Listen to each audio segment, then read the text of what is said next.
Emmanuel Macron, le poids des mots, le choix des mots.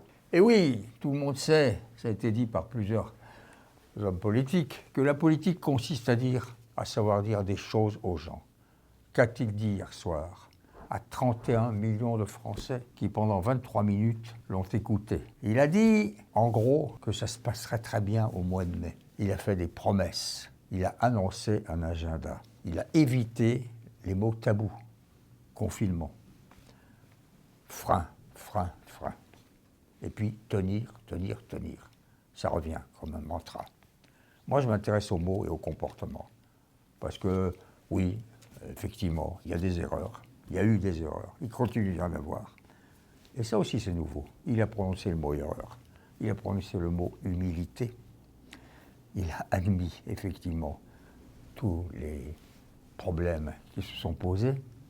Mais vous avez eu affaire à un homme qui a eu l'intelligence de chercher ce qui fait tourner le moral des Français.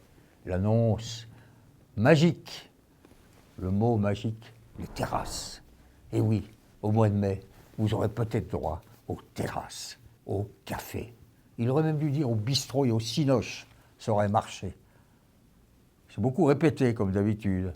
Emmanuel Macron a l'habitude de d'abord commencer ses grands discours par 10 minutes d'explication et de retour en arrière, de comparaison avec les voisins, d'autocongratulation. Et puis ensuite, on va vers les annonces concrètes. Sans doute devrait-il ou pourrait-il faire plus court et peut-être plus direct.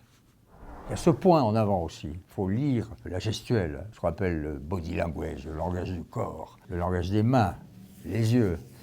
Il est déterminé, il n'y a rien à faire. Hein. Il n'y a rien à faire. Il prend son risque. Il sait. Il a prononcé 10 fois l'expression « je sais ». Je sais, en gros, que vous en avez marre. Je sais que vous avez la lassitude. Ça aussi, c'est un mot qui n'avait jamais été prononcé. Lassitude. Donc ça a été différent, bien sûr. Mais avec surtout cette annonce. Le mois de mai, le mot même du mois de mai, le mai des révolutions, le mai des fleurs, le mai des explosions.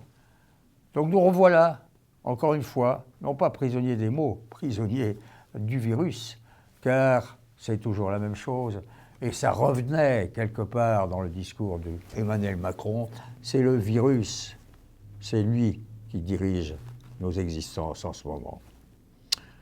Alors, c'est la 8e présentation présidentielle. Il s'exprime beaucoup ailleurs et tout le temps. Mais toujours quand c'est présidentiel, ça prend une autre importance. C'est pourquoi tous ces mots, selon moi, ont pesé et on verra comment les Français vont réagir.